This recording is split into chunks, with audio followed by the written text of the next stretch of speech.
NEET जैसे exam में भी घोटाले होना शुरू हो गए। किसानों के बच्चे मर रहे हैं और बड़े लोगों के बच्चे जा रहे हैं एम्स में।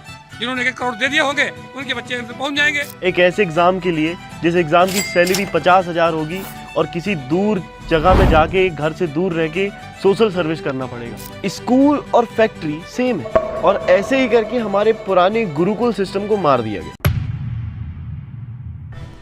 आपने कई बार सोचा होगा कि ये एजुकेशन सिस्टम किस बेसिस पे बना है और आपके सामने ये रहा आंसर। स्कूल और फैक्ट्री सेम है। आप सुबह एकदम टाइम से पहुंचते हो, वहाँ पे आपको टीचर जो बोलता है उसे सुनना पड़ता है। जितनी इन्फॉर्मेशन आपके सामने टेक्स्ट के फॉर्म में अवेलेबल है उसी इन्फॉर्मेशन को आपको कंज्यूम करना है। अगर आपको समझ में आ जाती तो ठीक है, तो आप उसे रट भी सकते हो। जो भी हो, अगर कोई पूछ ले तो बन जाना चाहिए बस। फैक्ट्री में भी आपको अपने सुपीरियर की बात सुनना है, उसे समझना है। अगर समझ में नहीं आई तो आपको पता होना चाहिए कि आपको क्या करना है और आप जाके कर दोगे, खत्म। आपको दोनों ही जगह कुछ रूल्स को फॉलो करना पड़ता है। आपके बाल सही होने चाहिए, नाखून सही होने चाहिए, आपको अपने साइड वाले से बात नहीं करनी है, जो सामने वाला बोल रहा है बस उसको सुनना है, उस पर भी क्वेश्चन क्रिएट नहीं करना है, दिमाग नहीं लगाना है, बस सुनना है, ध्यान से और समझने की कोशिश करना है। This is same. किसी भी चीज़ से आपको टाइम वेस्ट नहीं करने दिया जाता। आप पढ़ते समय खा नहीं सकते, पानी पीने के लिए आपको पूछना पड़ेगा, टॉयलेट जाने के लिए आपको पूछना पड़ेगा। ये वैसे ही है जैसे पहले फैक्ट्रीज में हुआ करता था और अभी भी कुछ फैक्ट्रीज में होता है। फैक्ट्री में भी वही बेल्स होती हैं जो बेल्स स्कूल्स में होती हैं। पर ऐसा क्यों? ये कोई कोइंसिडेंस तो नहीं हो सकता। स्कूल में भी पनिशमेंट दी जाती है और फैक्ट्री में भी ओवर टाइम, वर्कलोड, इन सब तरीकों से सैलरी कट, इस सब से पनिशमेंट दी जाती है। इसके पीछे एक बड़ा कारण है और वो है इंडस्ट्रियल रिवॉल्यूशन। और काफ़ी सारे थ्योरिस्ट का तो ऐसा भी मानना है कि इंडस्ट्रियल रिवॉल्यूशन के पहले ही इस एजुकेशन सिस्टम की नींव रखी जा चुकी थी। जब नेपोलियन आर्मी का पर्शियन आर्मी से युद्ध हुआ था तो नेपोलियन आर्मी बहुत कमजोर थी, तब भी पर्शियन आर्मी को वो हरा देती है। और ऐसा इसलिए बताया गया क्योंकि नेपोलियन आर्मी के लोग सिर्फ अपने सुपीरियर की बात सुन रहे थे, लीडर की बात सुन रहे थे और किसी चीज़ में दिमाग नहीं लगा रहे थे, बस काम कर रहे थे। जबकि पर्शियन आर्मी के लोग अपना दिमाग लगा रहे थे और अपनी लीडर की बात से अलग भी कुछ काम कर लेते थे। इसी चक्कर में वो युद्ध हार गए। उसके बाद पर्शिया ने एक ऐसे एजुकेशन सिस्टम की नींव रखी कि कोई भी उस एजुकेशन सिस्टम से निकल के अपना दिमाग ना लगाए, वो बेस्ट ओबीडियंट पर्सन बन के निकले। इस एजुकेशन सिस्टम का मकसद ही था ऐसे लोगों को प्रोड्यूस करना जो अच्छे से काम कर सके। ऐसे लोगों की कंडीशनिंग हो स्कूल्स के रिवॉर्ड एंड पनिशमेंट सिस्टम से कि बस वो बात सुने और आंख बंद करके जो बोला गया है वो कर दे। उन्हें उनसे मतलब भी नहीं होना चाहिए कि जो काम उन्होंने किया उससे आगे क्या फर्क पड़ने वाला है। ऐसे लोग जो अपनी identity as a individual perceive नहीं करते हो, जो अपने को एक ग्रुप का हिस्सा मानते हो जो किसी एक चीज के लिए कम्पीट कर रहा है और इसी ग्रुप में फंसने की उनकी आदत बन जाए। और फिर उन्हीं थ्योरिस्ट का कहना है कि यही एजुकेशन सिस्टम पूरी दुनिया में धीरे धीरे करके फैल गया। जब इंडस्ट्रियल रिवॉल्यूशन हुआ, मतलब जब पूरी दुनिया में फैक्ट्रीज फैलने लगी, जगह जगह फैक्ट्रीज बनने लगी और वर्कर्स की रिक्वायरमेंट बढ़ती गई, इस एजुकेशन सिस्टम की नीड और ज्यादा बढ़ गई। ये नीड उन लोगों की थी जिन्होंने फैक्ट्री खोली थी और वो खुद उस एजुकेशन सिस्टम से नहीं निकले थे, वो बहुत क्रिएटिव लोग थे। इंडिया में जब ब्रिटिशर्स आए तब भी उनकी यही प्रॉब्लम थी कि इंडिया में हमें ऐसे लोग कहाँ से मिलेंगे जो हमारी पूरी बात माने, जो हमारे अच्छे से वर्कर बन जाए, सर्वेंट बन जाए, हमारे घर में, हमारी फैक्ट्रीज में, हमारे दफ्तरों में, हर जगह एकदम बाउंडेड माइंड। तो उन लोगों ने इंडिया के गुरुकुल सिस्टम को बंद किया और इंडिया में इंग्लिश एजुकेशन को प्रमोट किया। इतना प्रमोट किया कि जो व्यक्ति उस एजुकेशन सिस्टम से निकला है, इंग्लिश एजुकेशन सिस्टम से, सिर्फ उसे ही जॉब मिल पाएगी और बाकी किसी भी गुरुकुल से पढ़े हुए किसी व्यक्ति को कोई जॉब ऑफर नहीं की जाती थी। तो धीरे धीरे करके यही सिस्टम सोसाइटी का एक बेस जैसे बन गया और ऐसे ही करके हमारे पुराने गुरुकुल सिस्टम को मार दिया गया। और ऐसा ही ये इंसान भी कहता है जो प्रोपेगेंडा वगैरह प्लान करता था यूएसएसआर के। इनका कहना था कि अगर किसी नेशन को दूसरे नेशन के ऊपर ठीक से कब्जा करना है तो सबसे पहले उस नेशन में उसे ऐसे लोग प्रोड्यूस करने पड़ेंगे जो उस नेशन की बात ना मान के उनकी बात माने, जो लोग वहां पे रूल करने आए। और इसके लिए सबसे इम्पोर्टेंट है एजुकेशन सिस्टम को बदलना। ऐसे एजुकेशन सिस्टम को लाना जिससे एक जनरेशन में ऐसे लोग तैयार हों जो बिल्कुल आपको ओबे करने लगे। और ये 15 साल में होता है। इससे नेशन की बैकबोन टूट जाती है। चाहे ब्रिटिशर्स चले गए पर उससे कोई फायदा नहीं हुआ। एजुकेशन सिस्टम अभी भी वैसा का वैसा ही है क्योंकि अभी भी हमें वैसे ही तरीके के लोगों की रिक्वायरमेंट है।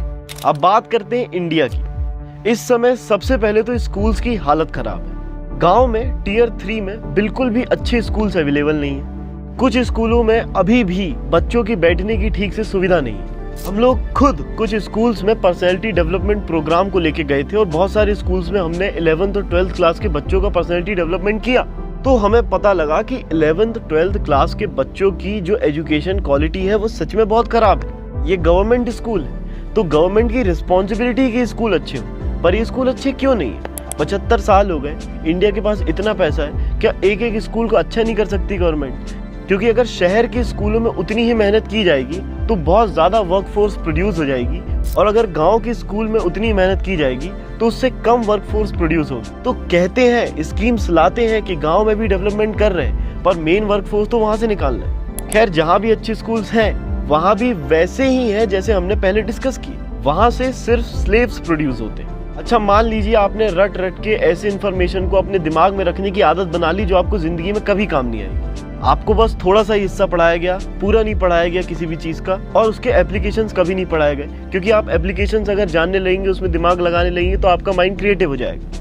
आपको बस थोड़ी सी चीज़ जानना है, उस चीज़ में स्पेशलाइजेशन करके उसमें जॉब लेना है, और आपको उतनी ही चीज़ पे काम करना है, बाकी चीज़ पे दिमाग मत लगाओ। प्रोडक्ट कैसे बन रहा है उस पर दिमाग अगर लगा रहे हो तो बिक रहा है पे दिमाग मत लगाओ, नहीं तो आप अपनी कंपनी खोलने के बारे में सोचने लगो। तो आप इस ट्रैप में ठीक से फंस गए। इसके बाद क्या? दो तरीके की जॉब्स हैं, एक तो जो ज़्यादा अवेलेबल है और दूसरा जिनमें पहुंचने के लिए आपको बहुत पैसे लगते हैं। इन्हीं दोनों जॉब्स के सब्जेक्ट से रिलेटेड सब्जेक्ट्स को बहुत अच्छा बताया जाता है। जैसे मैथ्स से आप इंजीनियर बन सकते हो, वहाँ पे जॉब की अवेलेबिलिटी भी ज़्यादा है और वहाँ पे पहुँचने के लिए पैसे भी लगते हैं कोचिंग में।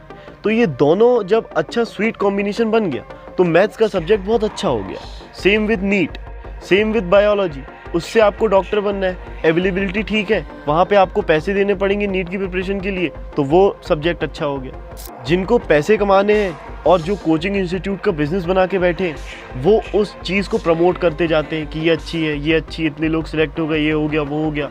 दूसरा, आपके पेरेंट्स भी उन्हीं लोगों के लूप में फंस जाते हैं और बोलते हैं कि आपको ये करना पड़ेगा, तो आप पूरे एक सिस्टम में कैद हो जाते हैं। इस ट्रैप की वजह से आपका परिवार, आपके पड़ोसी, आपके रिश्तेदार, दोस्त, सबके सब आपको बस एक ही चीज़ प्रेशराइज करेंगे, मैथ्स ले ले या बायो ले ले, दोनों में से कुछ और मत ले ले। आर्ट्स लेने वाले को तो हम अलग ही नज़र से देखते हैं। हम ऐसे जॉब्स जैसे राइटिंग, इनको सेफ नहीं मानते, क्योंकि इसमें क्रिएटिव माइंड यूज़ होता है, इसमें नए एंडेवर्स को परसीव किया जाता है, और ये वो लोग नहीं है जो उन लोगों को चाहिए, जो वो लोग प्रोड्यूस करना चाहते थे, आप वो नहीं बन पाए, आप कुछ अलग बन गए अगर आप ऐसे कुछ काम को कर रहे हो तो इसलिए इसको एज अनप्रोडक्टिव मार्केट किया गया। और क्या होता है अगर ऐसे 10-15 क्रिएटिव थिंकर्स आ जाते हैं किसी कंट्री में? Of course Karl Marx produce हो जाते हैं, कम्युनिज्म आ जाता है, या फिर गांधी प्रोड्यूस हो जाते हैं, पूरा का पूरा सिस्टम खत्म हो जाता है इंपीरियलिज्म का। ऐसी ही चीज़ें होती हैं जब कोई अपने दिमाग से सोचना शुरू कर देता है, अपने दिमाग की बाउंडेशंस को ख़त्म कर देता है और इस सिस्टम से बाहर निकल जाता है। तो आपने वो सब्जेक्ट ले लिया जो सबने आपको बोला, उसमें आपने 1-2 साल पढ़ाई कर ली, 11th-12th हो गई, उसके बाद आपके क्लासमेट्स जो कर रहे थे नीट, जेई, सीए, आप वो करने लगे।